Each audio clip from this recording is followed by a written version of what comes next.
అండి అందరూ ఈరోజు ఒక మంచి టాపిక్ ప్లస్ అండ్ ఒక పని మీద నేను వీడియో చేస్తున్నాను అనమాట. లాస్ట్ టైం మీకు షార్ట్ వీడియో పెట్టాను. ఈ పువ్వులు పచ్చ చామంతి పువ్వులు విడదీసి ఎండబెట్టానండి. ఏం చేస్తానో నెక్స్ట్ వీడియోలో చెప్తాను అన్నాను. నాకు అప్పటి నుంచి ఇవి చేయడానికి కుదరలేదు. నాకు 4 రోజులు పట్టిందండి వెండడానికి చామంతి పూలు, ఎందుకంటే ఎక్కువ మోతాదులో ఉన్నాయి కాబట్టి నాకు 4 రోజులు పట్టింది. దీంతో ఏం తయారు చేస్తున్నానంటే కుందులు, ఇవి దీపపు కుందులు తయారు చేస్తున్నాను అనమాట.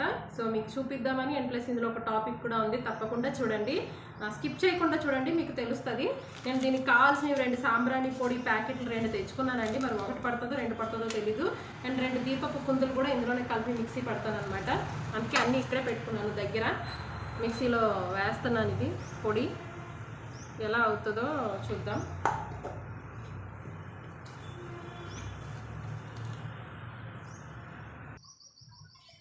ఇలా అయితే పొడి చేసేసుకున్నానండి.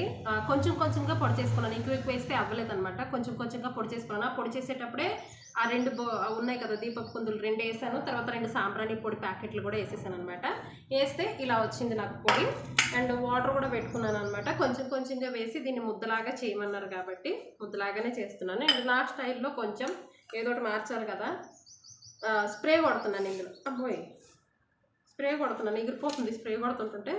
ప్లేట్కి కొడతాను లేండి, స్ప్రే కొడుతుంటే ఎగిరిపోతుంది, వాసన వస్తుంది ఏమోనండి. ఓపెన్ సెంట్ ఉంది, అది పోస్తాను అనమాట. కొద్దిగా పోస్తాను, ఓపెన్ సెంట్ ఉంది అంటే వాసన బాగుండాలి కదా, అందుకు. కొంచెం వాటర్ ఏం సరిపోలేదండి, ఇంకా పడుతుంది. చామంతి పూలు కదా, సో వాటర్ ఎక్కువ తీసుకునేటట్టు ఉన్నాయి.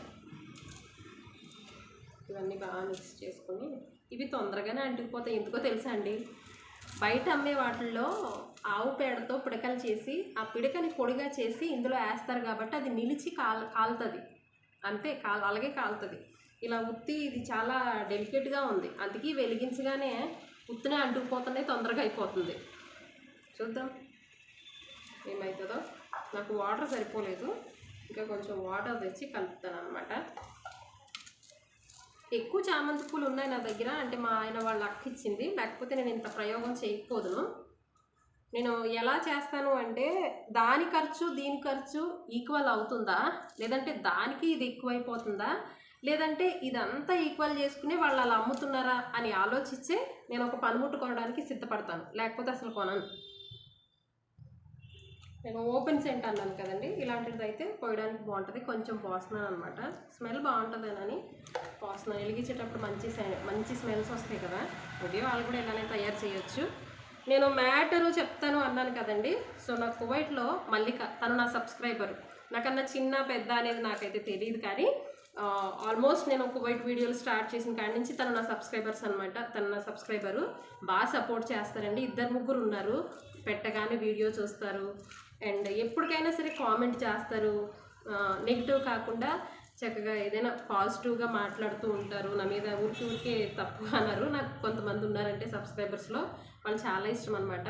అయితే తను నిన్న నేను పెట్టిన వీడియోకి తను ఏమందంటే, పావని ఇలాగా నేను కువైట్లో పని చేస్తున్నాను, నాతో పాటు తెలుగు అమ్మాయి ఉంది, మా కువైట్ వాళ్ళు చూస్తే చాలా మంచోళ్ళు, తను మాత్రం నన్ను చాలా విసిగిస్తుంది, చాలా నన్ను ఇది చేస్తుంది, ఎందుకనో నాకు తెలియట్లేదు, నాకు కొంచెం వీడియో చేసి పెడతావా అని అడిగింది అనమాట. సో ఆవిడ వీడియో చేస్తుంది అన్నప్పుడే నాకు గుర్తొచ్చింది, తను ఒక్కతే కాదండి, చాలామంది ఉన్నారు అలానే కువైట్లో. మన వాళ్ళు మనకే పడరు, ఎందుకనో తెలీదు. అంటే ఆ కువైట్ వాళ్ళ మీద మెప్పు పొందామని చెప్పేసి మరి ఏమో తెలియదు, కానీ ఉన్న వాళ్ళని డౌన్ చేస్తూ ఉంటారు. కానీ అది ఎప్పటికైనా ప్రమాదమే. ఈరోజు నువ్వు తనని డౌన్ చేయొచ్చు, తను వెళ్ళిపోతే ఇంకొక అమ్మాయి రావచ్చు అదే ప్లేస్లో, తను వచ్చి నిన్ను డౌన్ చేయొచ్చు. ఎప్పటికైనా మనం ఒకటవ్వాలి, కానీ కువైట్ వాళ్ళు మంచోళ్ళు అని చెప్పేసి ఈమెని అలా చేయడం కరెక్ట్ అయితే కాదు. మరి తనైతే చూస్తుందో లేదో నాకైతే తెలియదు, కానీ మల్లిక అయితే కంపల్సరీ చూస్తుందప్ప. అలా ఎవరైనా ఉంటే కనుక దయచేసి చెప్తున్నానండి, ఎందుకైనా అర్థం చేసుకోండి, అది కరెక్ట్ పని కాదు. మనం ఒకటవ్వాలి, పని షేర్ చేసుకోవాలి. ముందు మన పని మనం చేసుకోవడానికి ఇష్టపడాలి. ఎప్పుడైతే మనం పని చేసేది ఇష్టపడతామో ఆ పని చాలా తేలిక అవుతుంది. నేను చాలామందికి చెప్తాను, బాబో ఇంత పని అని ఆలోచించకూడదు, చాలా ఇష్టంతో చేయాలి. ఆ ఇష్టంతో చేసినప్పుడే ఆ పని చాలా బాగుంటుంది అండ్ తేలికైపోతుంది. పని జడవాలండి మనకి, అమ్మోది వస్తుంది ఇదంతా నన్ను చక్క పెట్టేస్తుంది అని. తన కోసం ఈ వీడియో నేను చేయడం అయితే జరుగుతుందండి. అలాంటి వాళ్ళు ఇంకెవరైనా ఉంటే గనక నా సబ్స్క్రైబర్స్లో, లేదంటే నా వీడియోస్ చూసే వాళ్ళు ఇంకా ఎవరైనా ఉంటే గనక కొంచెం మారితే బాగుంటుంది అనుకుంటున్నాను. ఎప్పటికైనా మనం ఒకటి అవ్వాలండి. అలాగా ఒకళ్ళ మీద ఒకళ్ళు కుళ్ళుగా చెప్పుకుంటే అది మనకి చాలా ప్రమాదం. ఇప్పుడు అలా అనిపిస్తుందండి. తర్వాత ఇండియాకి వచ్చేసినప్పుడు ఎలా అనిపిస్తుందో తెలుసా? ఇక్కడ మనం వచ్చేసిన తర్వాత కొంతమంది మనకి చాలా చిరాకైన మనుషులు కనిపిస్తూ ఉంటారనమాట. అప్పుడు తెలుస్తుంది ఆ ప్రేమ. అక్కడ అయ్యో నేను తనని అంత ఇబ్బంది పెట్టానే, ఆ రోజు ఒక్క మాటతోనే చదువుకుంటే సరిపోయేది కదా అని అనిపిస్తుంది అనమాట. సో అలాంటి వాళ్ళు ఎవరన్నా ఉంటే మాత్రం కంపల్సరీ కొంచెం చేంజ్ చేసుకోండి. మన వాళ్ళు మనం ఒకటవ్వాలి, అదొకటి గుర్తుపెట్టుకోండి. కువైట్లో ఉంటున్నాం, మాకు బారకం బాధ అని ఏమీ అనొద్దు. ఆ పని అలవాటు అయితే అయిపోతుంది. నేను స్పెషల్గా ఈ వీడియో ఎందుకు చేస్తున్నాను అని అంటే, చూడండి కుందీలు అయితే వచ్చింది, వీటిని ఎండలో పెడతాను, మరి ఏమవుతుందో చూద్దాం. దాని గురించి అయితే మాత్రమే తన గురించి అయితే మాత్రమే నేను వీడియో అయితే చేస్తున్నానండి. తప్పకుండా మీకున్న ప్రాబ్లమ్స్ ఏమైనా ఉంటే కంపల్సరీ షేర్ చేయండి. దాని మీద నాకు ఏదైనా నాకు వస్తే నేను మాట్లాడతాను, లేకపోతే నాకు రాకపోతే నేను మాట్లాడను అనమాట. మన వాళ్ళు మన ఇండియన్స్ చెప్పాలంటే ఏదన్నా తొందరగా ఎవరో మేధావులు అలా దాచుకునేవాళ్ళు, కానీ చాలా మట్టికి ఏంటంటే ఓపెన్ అయిపోతూ ఉంటారు చాలా వరకు. తెలుసా అండి, ఈ మధ్య కాలంలో ఒక 2 months 3 months బ్యాక్ అలాగే ఒక అమ్మాయి ఉంది, ఇటు సైడ్ అమ్మాయి అటు సైడ్ అమ్మాయి అనమాట. సో తనకేదో ప్రాబ్లం వచ్చిందని చెప్పేసి ఇంట్లో వాళ్ళు ఏదో అన్నారని తన దగ్గర షేర్ చేసుకుంటే తనకి తెలియకుండా ఇంకొక ఇద్దరికి షేర్ చేసిందన్నమాట. నాకు ఆ విషయంలో నచ్చలేదు. తను ఎంత బాధపడితే నీ దగ్గర చెప్పిందో ఆ మాటను నువ్వు ఇంకొక ఇద్దరికి మళ్ళీ బ్యాడ్గా, గుడ్డుగా పోని కూడా కాదు బ్యాడ్గా, అది నాకు నచ్చలేదు. అలాంటివి ఏమైనా ఉంటే దూరం చేసుకోండి. ఎవరన్నా చెప్తున్నారు అనుకోండి, అది మంచి అయితే అక్కడితో వదిలేండి, చెడైనా అక్కడితో వదిలేండి. కానీ ఇంకొకరి దగ్గరికి వెళ్ళి చెప్పారనుకోండి, అది బాగోదు. అది కూడా నాకు పెద్దగా నచ్చదు. నేను ఎవరియో కానీ చెప్పను, నువ్వు అంటాను, అక్కడే నువ్వు అంటాను, వచ్చేస్తాను. నేను వాళ్ళ దగ్గర అది ఇది స్ప్రెడ్ చేసి నేను చెప్పను అనమాట. కానీ ఈ మధ్య కాలంలో మా చుట్టాలు బాగా రెచ్చిపోతున్నారనమాట. ఆ రెచ్చిపోయే వాళ్ళకి ఇచ్చేస్తాను, కొంచెం టైం పడుతుంది. ఎందుకనో మరి అలా రెచ్చిపోతున్నారు, చూద్దాం ఎందుకు అలా రెచ్చిపోతున్నారో. నేనేమి వాళ్ళదేమీ లాక్కోలేదు, నేనేమి పీక్కోలేదు, తీసుకోలేదు. చూద్దాం, టైం ఇవ్వాలి కదా ఎవరికైనాని. అదేదో మన ముందు మాట్లాడితే బాగుంటుంది, మన వెనకాల మాట్లాడితే అస్సలు బాగోదు, చండాలంగా ఉంటుంది. నేను చూడండి ఏదన్నా వస్తే వీడియోల రూపంలోనే చెప్పేస్తున్నాను, ఎందుకంటే నేను వాళ్ళ పట్ల ఎటువంటి బ్యాడ్ ఆలోచన నేను చెయ్యను. ఒకవేళ ఏమన్నా అంటే సరదాగా అంటానేమో తప్ప సీరియస్గా అసలు చేయను అనమాట. నా ముందు మానేస్తున్నారు, నా వెనకాల నా బంధుమిత్రులకు కాదు, నా రక్త సంబంధులకు కూడా చెడుగా చెప్తున్నారు. అది ఎందుకు చెప్తున్నారు అనేది నాకు అర్థం కావట్లేదు. అసలు వాళ్ళది ఒకసారి చూసుకుంటే వాళ్ళకి తెలుస్తుంది అనమాట. వాళ్ళది చూసుకోకే ఈ తిప్పలన్నీ, వాళ్ళది చూసుకుంటే మనల్ని ఎందుకంటారు. ఏదో ఇదిగో చూడండి, ఇప్పుడు ఈ కువైట్లో తెలుగు వాళ్ళు అయ్యి ఉండి పగ సాధించడం అంటే ఇదే. కొంపల్లో వాళ్ళే పగ సాధించేస్తున్నారు. కొంచెం అవి తగ్గించుకుంటే చాలా బాగుంటుంది. మరి మనుషులు ఎప్పుడు మారుతారో నాకైతే అర్థం కావట్లేదు, నాకైతే తెలియట్లేదు కానండి.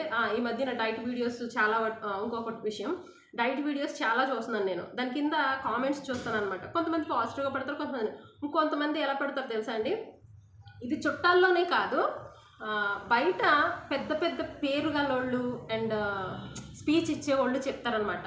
మనం ఎన్ని చేసినా, మనం ఎన్ని తిన్నా, మనం ఎంత బ్రతికినా సరే ఏదో ఒక రోజు చచ్చిపోవాల్సిందే. ఒక మొహానికి క్రీమ్ రాయనివ్వండి, దాని మీద వీడియో చేస్తారు. ఒక ఫుడ్ తీసుకునేవ్వండి, దాని మీద. కరెక్టే, నువ్వు కష్టపడుతున్నావు, నువ్వు ఎంత కష్టపడు, రేపు చచ్చిపోతావు, ఈ సంపాదన అంతా ఏం చేసుకుంటావు అని అంటారు.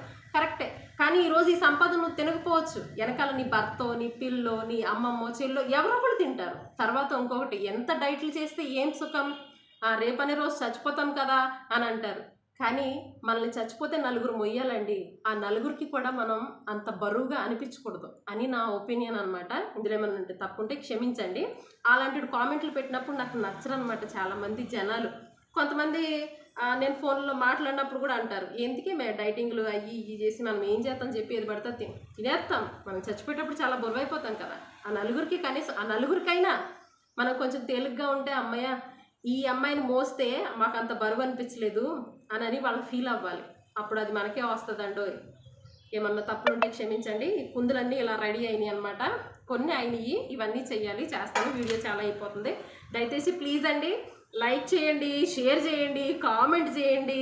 నేను మాత్రం జెన్యూన్గానే పెడుతున్నాను, ఇందులో ఎటువంటిది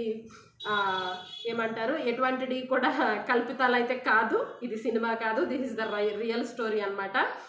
ఏ కల్పితాలు కూడా నాకు లేవండి, దయచేసి అది మాత్రం గమనించుకోండి. లాంగ్ వీడియో మళ్ళీ పెడుతున్నాను. ఏమన్నా తప్పుంటే క్షమించండి అబ్బా. మనలో మనకి ఏంటి, మనం ఇండియన్స్ అంటే తన గురించి చేస్తున్నాను కాబట్టి అన్నీ వచ్చినాయి ఈ వీడియోలో.